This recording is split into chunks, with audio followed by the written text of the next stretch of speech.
Hi, I'm Kelsey, the Naptime chef. Last week I was up in Cooperstown, New York with my parents on vacation, and I set aside the day to do bread and butter pickles with my dad. We do this once a year. It's hard to do the entire thing during nap time, so what I did was I packed my daughter off with the babysitter for the morning. Then Dad and I could get down to work. The first step of making my grandmother's famous bread and butter pickle recipe is slicing the cucumbers. We do this with a KitchenAid attachment, but you could do it with a mandolin if you like. If you want to do it by hand, be prepared. It will take a long time.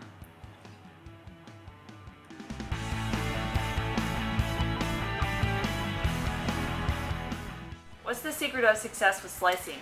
The secret of success when using an automatic slicer is to not get your fingers in the blades, hence adding any little blood or protein to the pickles. Okay.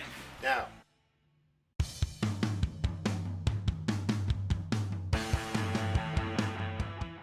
After being reminded to watch my fingers when using the machine, I helped my dad finish slicing all the cucumbers.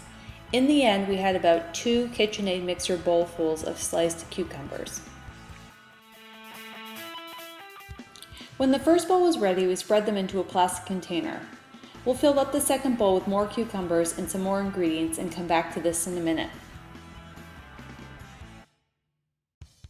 Once the second bowl of cucumbers was all ready, my dad added the green peppers and the onions. Be sure to de-seed the peppers and peel the onions before you add them to the KitchenAid mixer to be sliced.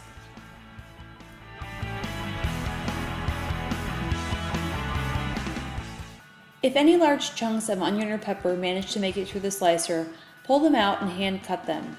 You want everything to be about evenly sized. This will help them evenly cook and process in the water bath.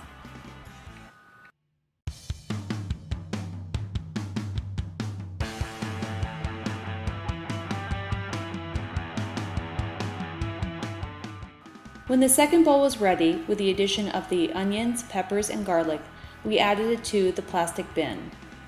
Then I poured in a cup of kosher salt and swirled it around evenly with my hands.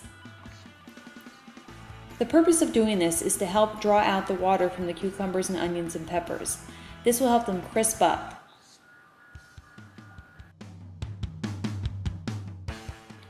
Be sure to stir in the kosher salt as thoroughly as possible. Then spread out the mixture evenly and top it with an even layer of ice. Really load up on the ice. The purpose of this is to help chill the cucumber slices.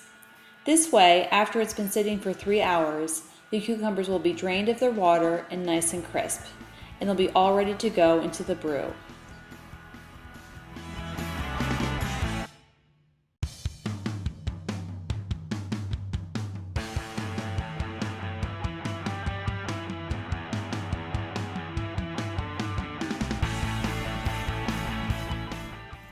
About a half an hour before the cucumbers are ready, start making the brew. Pour your vinegar, sugar, and spices into a large vat. Then place it over medium heat and bring it to a low boil and keep stirring it until all the sugar has dissolved. While I was doing this, my father took all the ice off of the cucumbers, then he rinsed them thoroughly and drained them well, and squeezed them dry between some paper towels. This is how you want the cucumbers before you put them in the brew. This way they'll absorb all of the good vinegary brew and be perfect for pickles.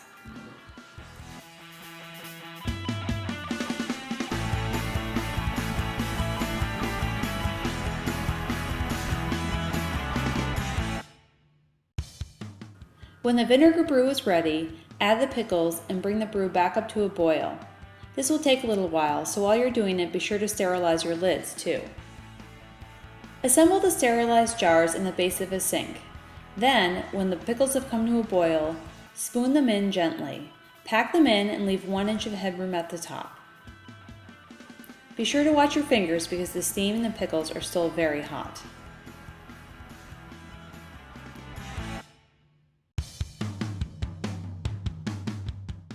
Once all the jars are full, ladle some of the broth over all the cucumbers to make sure they are completely covered. Then wipe the jars clean to ensure a good seal. Place the sterilized lids and rims on them and tighten them with your hands. Only tighten them as much as you can personally. Don't try and force it too much. otherwise they might explode in the hot water bath, and you don't want that to happen. Then add the sealed jars to the hot water bath and process for 10 minutes. Make sure the boiling water covers the tops of the jars. Once the 10 minutes is up, take the jars and place them in a cool, dry place in your kitchen that is not exposed to a draft. Let them sit here undisturbed for up to 24 hours and the seals will form. Store your jars in a cool, dry place all year long and always enjoy your bread and butter pickles.